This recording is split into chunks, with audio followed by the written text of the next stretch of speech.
Halo K-Lover, jumpa lagi di channel ini. Sebelum kita lanjut, jangan lupa klik tombol subscribe dan nyalakan loncengnya ya. Kali ini kita akan review main episode 7. Di awal episode, kepala pelayan Jo ini menggabungkan kembali foto yang dirobek dan dibuang di tempat sampah oleh ibu mertua. Dia tahu bahwa Jak-Hyung dulunya adalah kekasih Jiyoung. Kemudian Lee Hye-jin ini akhirnya datang ke acara amal dan mengakui ke Hiso bahwa dirinya ibu kandung Ha-jun. Hal itu benar-benar bikin Hiso terpukul. Hye-jin juga bilang ingin mengambil semua yang menjadi miliknya. Saat itu, So-hyun ini berusaha menenangkan adik iparnya itu dan membawanya pulang. So-hyun sendiri bilang ia akan menyelesaikan masalah ini mengingat dialah yang membawa Hye-jin ke rumah itu sebagai guru les Ha-jun. So-hyun langsung nemui Hye-jin dan ia mengancam akan memenjarakan Hye-jin karena telah menipu mereka dengan pemalsuan dokumen selama ia menyamar sebagai Kang Jak-hyung. So-hyun juga bertemu dengan Jak-hyung yang asli dan menceritakan kisahnya tentang bagaimana ia bertemu Lee Hye-jin.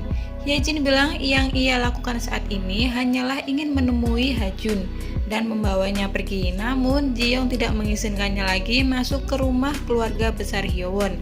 Tentu aja So-hyun gak mau bersikap lemah terhadap Hye-jin. Ia tahu apa yang harus dia lakukan saat ini adalah melindungi Hiso mengingat Hiso sedang hamil. Nah, sementara itu Hiso ini meluapkan kemarahannya kepada Jiyoung karena telah berbohong tentang Hye-jin. Namun Jiyoung tetap menyangkal dan mengatakan awalnya ia nggak tahu bahwa Jak-hyung itu adalah Hye-jin, mantan kekasihnya dulu.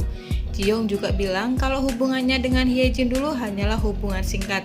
Jiyoung mencoba meyakinkan Hiso bahwa ia tak bersalah. Kemudian pertemuan Jiyoung dan Hye-jin ini menjadi memanas ketika Jiyoung menyuruh Hye-jin untuk keluar dari rumah dan menawarkan uang. Jiyoung juga bilang ia tidak seharusnya membiarkan Hye-jin masuk ke rumahnya. Hiso akhirnya ngasih tahu ke Ha-jun bahwa dia merasa ditakdirkan untuk bertemu dengannya meskipun dia bukan dari rahimnya.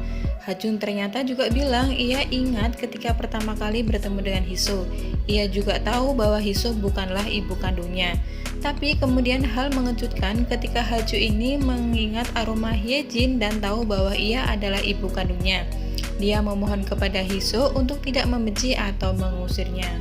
Kemudian Hiso dan Hye-jin kembali bertemu. Hye-jin juga mengatakan kalau ibu mertua Hiso juga tahu tentang dirinya dan kejadian itu.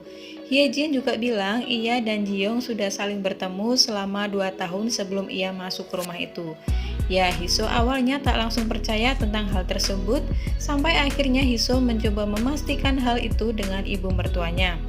Ibu mertuanya sendiri akhirnya bilang yang sebenarnya, termasuk Jiyoung lah yang membuat Hye-jin seolah-olah mati agar Ha-jun tidak mencarinya lagi. Ibunya di sini ternyata diminta untuk merahasiakannya dari semua orang. Hal itu tentu membuat Hiso sangat terkejut. Ia nggak menyangka bahwa suaminya yang sangat ia percaya selama ini ternyata telah berbohong. Nah, di ending, Hiso berjalan syok kembali ke rumahnya. Dia hampir nggak bisa berjalan dengan baik.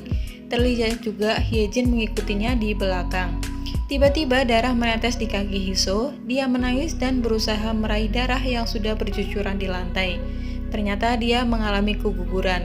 Datanglah So-hyun mencoba menenangkan Hiso. Nah, bagaimana kelanjutan ceritanya? Akankah Hye-jin kembali diusir dari rumah setelah mengetahui Hiso keguguran? Tunggu aja episode berikutnya. Oke, sampai di sini dulu video kali ini. Jangan lupa support terus channel ini. Sampai jumpa di video kita berikutnya. Terima kasih.